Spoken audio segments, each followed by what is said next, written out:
So hello friends, welcome back to my channel. ఈరోజు మనం మాట్లాడుకోబోయే topic ఏంటి అంటే మ్యాచ్ కేస్ అనమాట. సో సి++లో అయితే స్విచ్ కేస్ అనేది ఉంటుంది. సో సేమ్ పైథాన్లో అయితే స్విచ్ అనేది అయితే ఉండదు, ఇక్కడ మ్యాచ్ కేస్ అనేది ఉంటుంది. సో అది ఏంటో మనం పూర్తిగా అయితే డిస్కస్ చేసుకుందాం ఈరోజు. సో జస్ట్ ఒక 2 to 3 minutes అయితే పడుతుంది అంతే. నేను మీకు క్లియర్గా అయితే ఎక్స్ప్లెయిన్ చేస్తాను. ముందుగా పైథాన్ ఆన్లైన్ కంపైలర్ అయితే ఓపెన్ చేసుకోండి. సో ఇప్పుడైతే ఓపెన్ చేస్తున్నాను చూడండి ఇక్కడ. సో ఓపెన్ చేసిన తర్వాత ఇదంతా క్లియర్ అయితే చేసుకోండి. సో ఇప్పుడు నేను మీకు అయితే చెప్తాను అనమాట, బేసిక్ మ్యాచ్ కేస్ ఫంక్షన్, అసలు మ్యాచ్ కేస్ అనే ప్రోగ్రామ్ ఎలా రాస్తాము అనేది. సో ముందుగా మీరైతే ఒక మ్యాచ్ కేస్ అంటే ఒక కేస్ని డిఫైన్ చేయాలన్నమాట. సో దానికోసం మీరైతే డిఫ్ అని అయితే పెట్టుకోవాల్సి ఉంటుంది ఫస్ట్. సో డిఫ్ అని అయితే పెడదాం. సో డిఫ్ అని చెప్పిన తర్వాత ఇప్పుడు నేను ఫర్ సపోజ్ ఏదన్నా ఈ స్విచ్ కేస్ అనేది ఏంటి అంటే ఇఫ్ ఎల్స్ కి కొద్ది ఎక్స్టెన్షన్ అనమాట. సో ఇఫ్ ఎల్స్ అనేది ఏంటి, ఇదైతే ఇది ప్రింట్ చేయి, ఒకవేళ కాకపోతే ఎల్స్ లో ఉన్న పార్ట్ ని ప్రింట్ చేయని అయితే చెప్పాం కదా. అండ్ ఎలిఫ్ పార్ట్స్ కూడా ఉంటాయి. కానీ స్విచ్ కేస్ అనేది ఒకవేళ ఎక్కువ ఉన్నాయి అంటే మనం ప్రతిసారి ఇఫ్ ఎలిఫ్ అయితే వాడలేం కదా. సో అందుకని అలాంటి టైంలో స్విచ్ కేసు అంటే ఇప్పుడు ఇందులో అయితే మ్యాచ్ కేసు, సో ఇదైతే ఉపయోగపడుతుంది అనమాట. సో ఫర్ సపోజ్ ఇక్కడ మ్యాచ్ కేస్ అనేది నేను వీక్ గురించి అయితే ఇస్తున్నాను. 7 weeks అయితే ఉంటది కదా. సో వీక్ డే అని అయితే ఇస్తున్నాను. సో వీక్ డే అని అయితే ఇచ్చాను.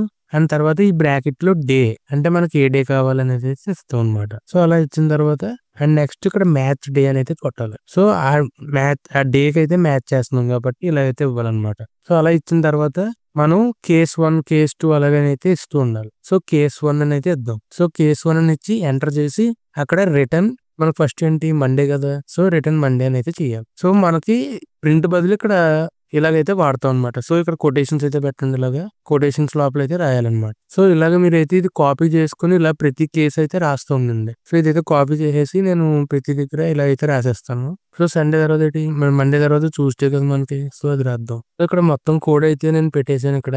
సో ఈ కోడ్ రాసిన తర్వాత ఇక్కడ ఈ లాస్ట్ లో అయితే ఇలాగ అండర్ స్కోర్ అయితే ఇచ్చాను కదా. సో ఒకవేళ మనం 1 to 7 ఇచ్చామంటే ఇవి అయితే రిటర్న్ చేస్తుంది.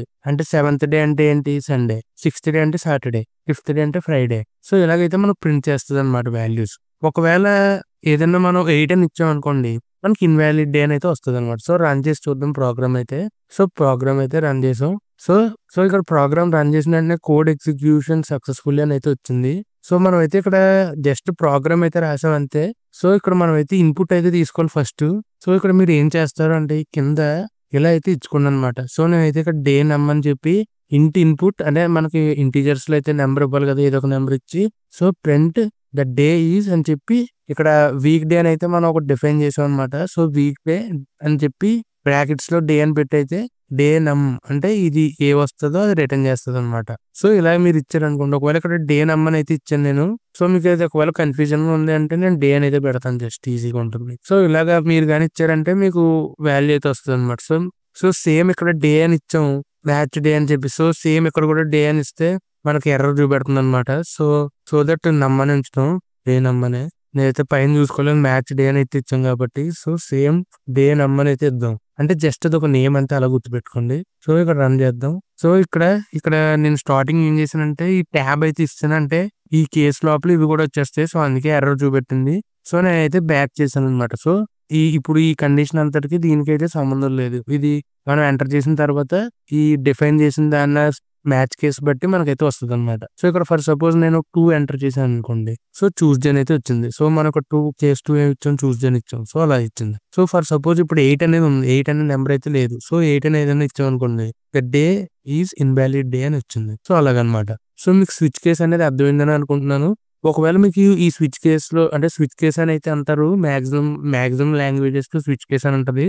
కానీ పైథాన్ లో అయితే మ్యాచ్ కేస్. సో ఇక్కడ మ్యాచ్ అని అయితే వాడతాం.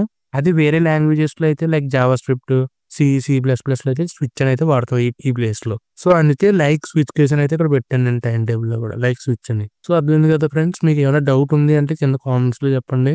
నేను మీకు క్లారిఫై అయితే చేస్తాను. సో నేను క్లియర్ గానే చెప్పాను అనుకుంటున్నాను.